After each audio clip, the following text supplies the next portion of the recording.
Cahaya, 괜찮아. Aku hanya memikirkan satu peraturan penting. Kenapa kau lakukan hari ini kalau kau bisa melakukannya besok? Hahaha. A few moments later.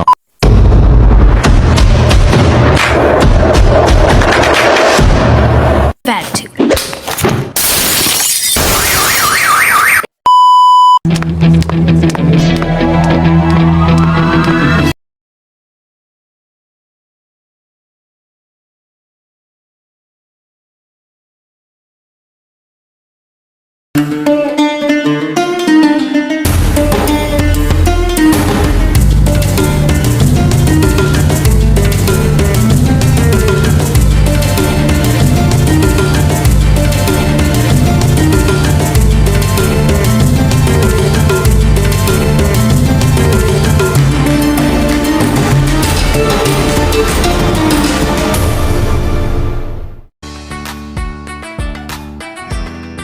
Assalamualaikum warahmatullahi wabarakatuh.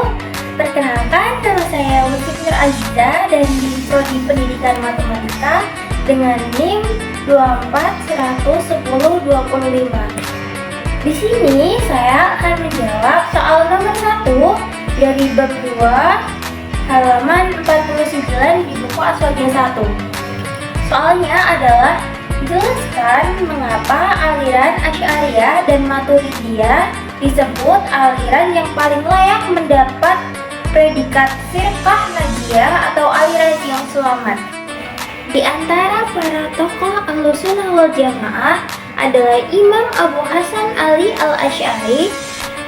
Imam Asy'ari hanyalah salah satu di antara sekian banyak ulama yang mendedikasikan hidupnya untuk membela dan menyebar akidah Ahlussunnah wal Jamaah. Dan beliau bukanlah salah satu ulama yang memperjuangkan akidah Ahlussunnah wal Jamaah. Banyaknya orang yang salah paham tentang ajaran yang diperjuangkan oleh Imam Asy'ari. Mereka mengira Imam Asy'ari adalah pendiri sekte baru. Pada kenyataannya, Imam Asy'ari bukanlah pendiri sekte baru. Akidah yang dianut dan diperjuangkan oleh Imam Asy'ari secara substansi sama dengan akidah yang dianut oleh Nabi Muhammad SAW dan sahabat. Beliau hanya merumuskan akidah tersebut agar lebih mudah dipahami oleh orang awam. Nah, lalu mengapa akidah ini dinisbahkan kepada Imam Asy'ari, bukan kepada Nabi SAW atau para sahabat? Nah, jadi Imam Asy'ari adalah salah satu imam yang sangat berjasa terhadap kelangsungan akidah Ahlussunnah wal Jamaah. Beliau adalah tokoh yang mendedikasikan hidupnya untuk membantah syubhat-syubhat akidah yang dilontarkan oleh kelompok-kelompok di luar Ahlussunnah wal Jamaah. Meskipun ada banyak ulama sebelum beliau seperti Al-Haris Al-Muhasibi dan lain-lain yang membantah syubhat-syubhat di luar Ahlussunnah wal Jamaah, namun bantahan itu tidak sistematis dan tidak sebanyak apa yang dilakukan oleh Abu Al-Hasan Al-Asy'ari.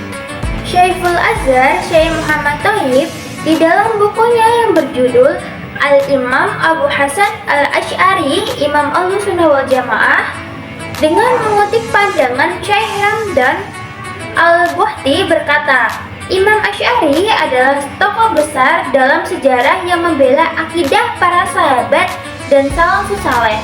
Dialah yang secara komprehensif dan sistematis mendasari dalil yang menyeleksi dalil-dalil tersebut untuk dijadikan dasar setiap keyakinan Ahlussunnah wal Jamaah.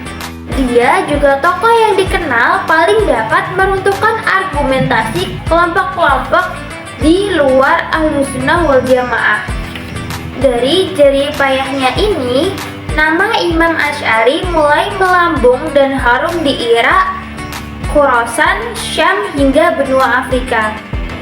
Bahkan, menurut Izzuddin bin Abdissalam, hampir seluruh pengikut mazhab 4 berakidah sebagaimana akidahnya Imam Asy'ari.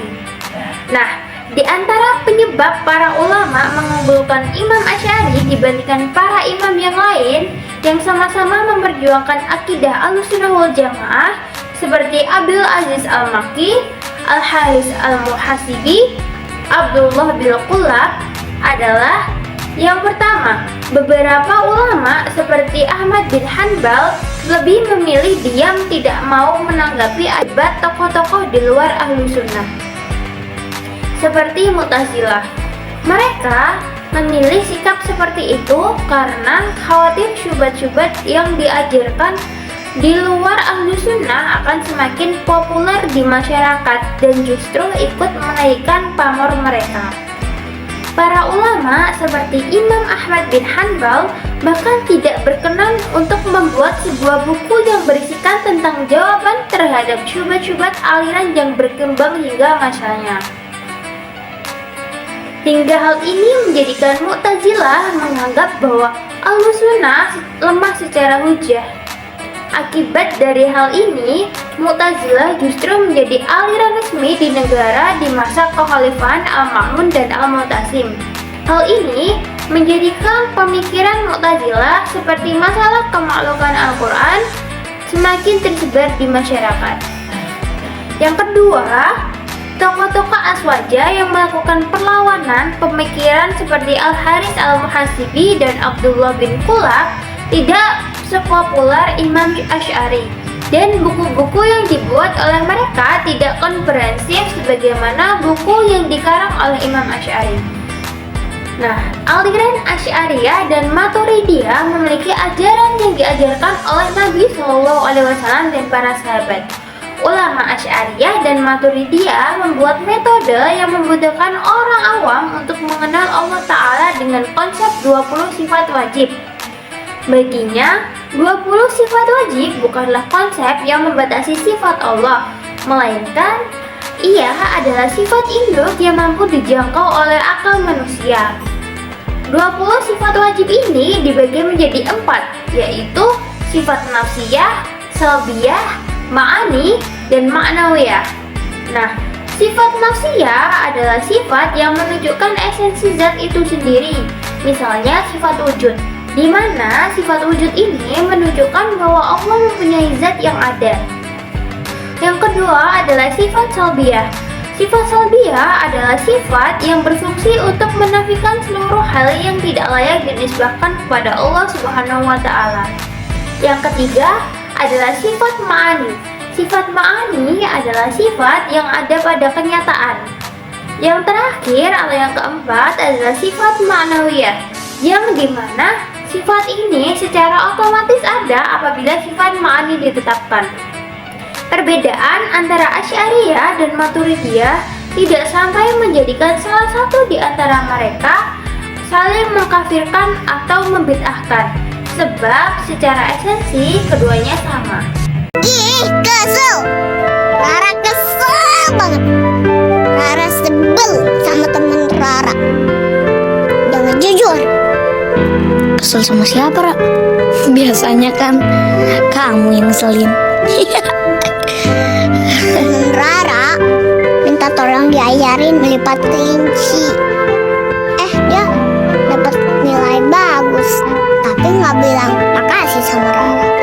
Oh, nggak bilang makasih. Iya, dia malah bilang kelinci kamu jelek, Ra. Padahal punya dia kan Rara yang bikin. Udah ikhlasin aja, Ra. Ikhlasin? Gimana caranya belajar ikhlas?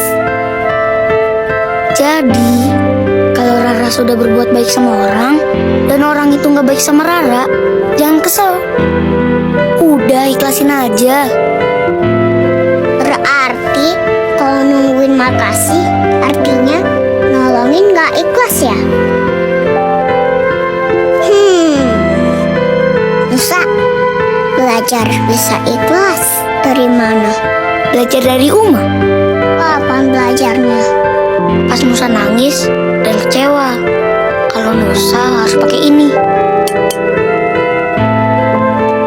Terus sekarang udah ikhlas. Kok bisa? dong.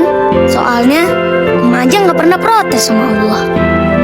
Uma aja bisa terima kalau kaki Nusa harus kayak gini. Oh, Makanya kalau Uma aja bisa nerima Nusa dengan ikhlas, berarti Nusa juga harus ikhlas menerima takdir Allah. wah hebat Nusa. Harusnya Rara lebih bersyukur ya. Makasih ya Nusa, udah ngajarin Rara